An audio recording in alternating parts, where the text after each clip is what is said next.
Bonjour à tous. Alors aujourd'hui je vous donne rendez-vous à la CUMA de Condé-sur-Vire pour une opération journée technique réglage de semoir monograine. Pour la deuxième année consécutive, cette journée a lieu grâce à un partenaire Corteva qui fait appel à un prestataire vraiment spécialisé dans ce domaine, qui connaît les semoirs par cœur. Et donc le principe est simple, on va avoir plusieurs CUMA qui vont emmener leur semoir donc, à Condé-sur-Vire pour bénéficier gratuitement d'une expertise, d'un conseil. Voilà, le temps de faire la route, d'installer tout ça et je vous dis à tout à l'heure.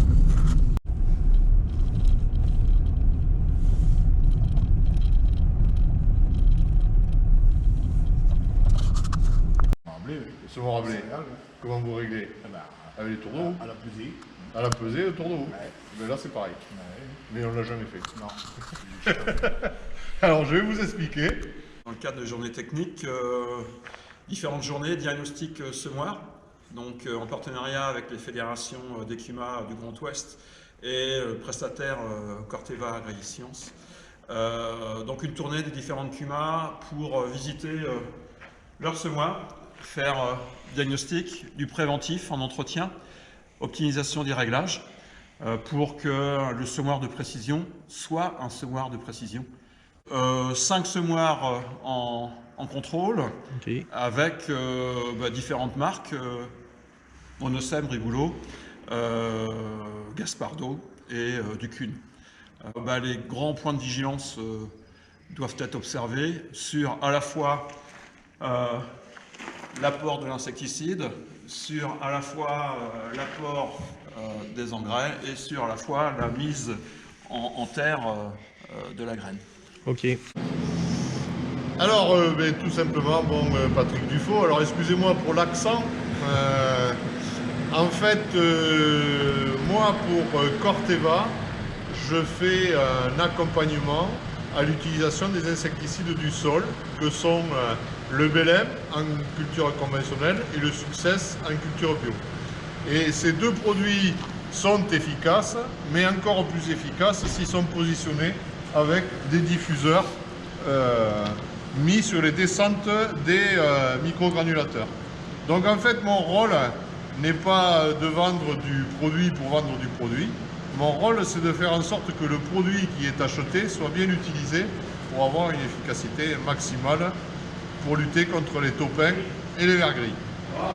Toi qui parcours la France maintenant depuis 4 saisons, en quelques mots, les points de vigilance et les malfaçons que tu as constatées à travers les centaines de semoirs que tu as pu observer. Alors, le point de vigilance que je vois sur le microgranulateur, bien sûr, c'est le positionnement du diffuseur, mais ça, j'explique comment les monter. Mais ensuite, les points de vigilance sont sur le nettoyage des microgranulateurs parce qu'il y a du produit qui a condensé et qui a fait du béton sur les vis de distribution. Et de ce fait, on a des problèmes d'application correcte au champ. Au lieu de mettre 12 kg, on va mettre 6 ou 8 parce que notre microgranulateur n'est pas propre. Donc de ce fait, il faut les démonter, les nettoyer et les remonter. Et moi j'ai une astuce, c'est pour éviter que ça se colmate l'hiver, c'est d'utiliser un absorbant. Et moi j'en ai trouvé un qui est de la litière à chat. Et c'est très bien, on le bourre de litière à chat pendant l'hiver. Et à partir de là, on n'a plus de produit qui va se condenser et s'agglomérer sur les vis du microgranulateur. Ok. Je t'ai observé, maintenant on est ensemble depuis 2 jours, et une remarque qui revient souvent à partir de cet élément-là. Je t'ai observé et donc à chaque fois, qu'est-ce que tu constates? Alors, sur un élément de semoir, moi ce que je vois systématiquement, d'abord, je regarde l'état des disques semeurs. Voilà. Donc en état ou pas en état, je dirais que sur ce semoir, les disques sont en état, mais je regarde aussi, et c'est pour ça que je démonte la roue et le disque, je regarde ici l'état du soc. Et le soc est important, parce que sur un semoir à maïs à disque, il y a effectivement des socs. Et là, je vais vous montrer un soc neuf comparé à un soc usé sur le semoir. Voilà. Voilà la différence. Donc ici, sur ce semoir-là, eh ben, il faudra changer les socs. Et pour changer les socs, eh ben, il y a obligation d'enlever à la fois les deux roues plombeuses et les deux disques. Parce que c'est une clavette qui fixe le soc. Et la clavette, pour l'enlever, il faut avoir accès des deux côtés. Ensuite, ce que je vois sur les éléments, c'est que souvent, les roues qui font la profondeur de semis, donc ces roues-là, elles ne font pas tourner le disque. Il faut savoir qu'elles sont faites de telle façon que quand elles s'appuient au sol, elles viennent plaquer contre le disque et c'est bien elles qui font tourner le disque et pas le disque qui tourne tout seul. Ça, c'est une chose que je vois en anomalie. Et puis après, les plus belles anomalies que je constate, c'est à l'arrière, les roues plombeuses qui, elles, sont là pour faire un contact intime entre la graine et la terre, une fois qu'elles sont semées. Ces roues sont généralement pas assez écartées à leur base. Ici, c'est très bien, on a le bon écartement. Mais par contre, ce qu'il y a, c'est que très souvent, elles ne plombent pas assez.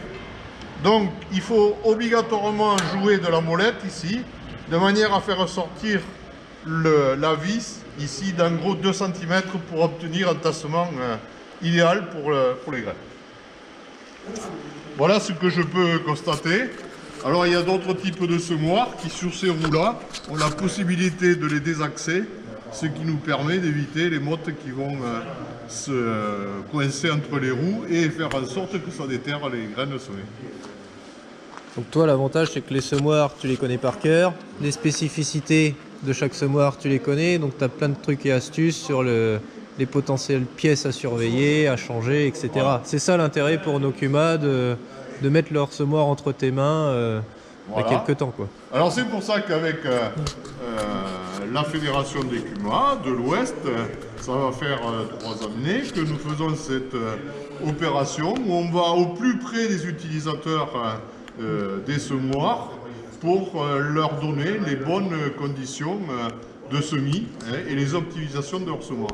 Très souvent, très faible investissement va nous permettre d'avoir un semoir quasi neuf.